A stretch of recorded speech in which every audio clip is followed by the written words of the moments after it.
যদি তুমি ভুল করেও এই ৩টি কাজ শুরু করো, তাহলে তুমি কেবল দলেই নয়, ক্লাসেও নিজেকে শক্তিশালী মনে করতে শুরু করবে।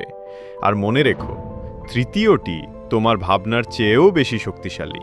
তাই ভুল করেও এটা মিস কর। ১ নম্বর, তো কথা বলা বন্ধ কর। যারা প্রতিটি বিষয়ে কথা বলে তাদের মানুষ গুরুত্ব সহকারে নেওয়া বন্ধ করে দেয়। যে বেশি কথা বলে সে নিজেকে তার মূল্য দেয়।